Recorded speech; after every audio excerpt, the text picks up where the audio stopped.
اچھا، یعنی کھڑے ہو کر لوگ وضو کرتے. اصل میں بتاؤں آپ کو، یہ خلاف سنت ہے.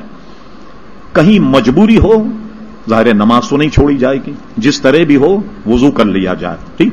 اور کھڑے ہو کر کے وضو کرنا معمول بنا لے تو یہ بات صحیح نہیں ہے. بلکہ جو نمازی حضرات ہیں گھر میں بھی جب اپنا باتھ روم ڈیزائن کریں تو اس میں کوئی نہ کوئی نیچے نل کا لگائیں کہ آدمی آرام سے بیٹھ کر کے وضو کرے.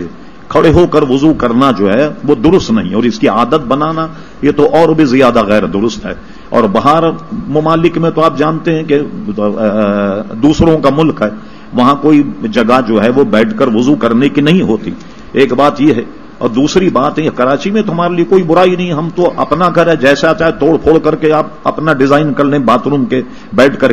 یہ اصل میں باہر بہت پریشانی، خصوصاً ہوائی جہاز میں ایک پریشانی. اچھا، باہر ہم نے دیکھا کہ دنیا بھر کے گندے کام کرتے ہیں کم وقت، دنیا بھر.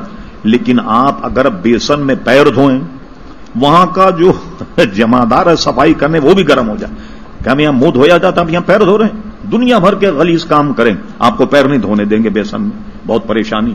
اب کیا ہوا، سعودی جو علماء ہیں باہر کے اہل حدیث، ان بے وقوفوں نے مسئلہ یہ نکالا کہ بھئی پیر دھونا چونکہ بہت دشواری ہے تو آپ ایسا کریں کہ وضو تو کر لیا کریں اور یہ جو نائلون کے موزے ان پہ مسح کر لیا کریں.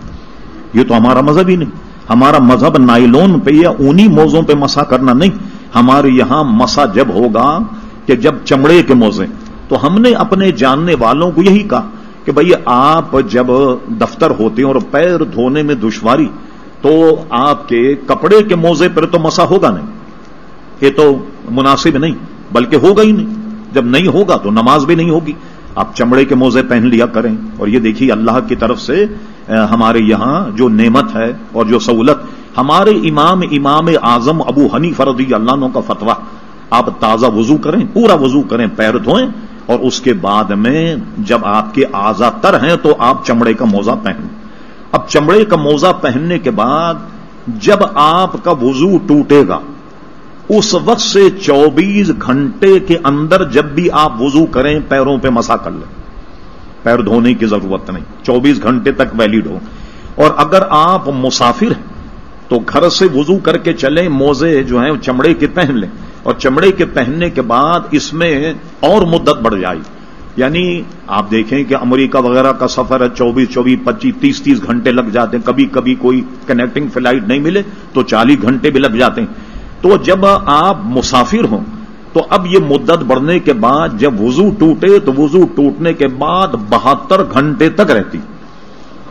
تو اب بجائے اس کے کہ اب نائلون کے موزے پہ مسح کریں، اپنی نمازوں کو خراب کریں، تو آپ یہ کریں کہ گھر سے وضو کر کے چلیں. چمڑے کے موزے عام طریقے سے مل جاتے، چمڑے کا موزہ پہن لیں، اور اس کے بعد میں آپ جائے ہوائی جہاز میں کہیں بھی ہوں وضو کریں، پیر نہ دھوئیں، اور صرف گیلا ہاتھ کر کے اوپر سے اپنے چمڑے کے موزوں پر مسح کر لیں. اس طریقے سے آپ دنیا بھر کا سفر کر کے اپنی نماز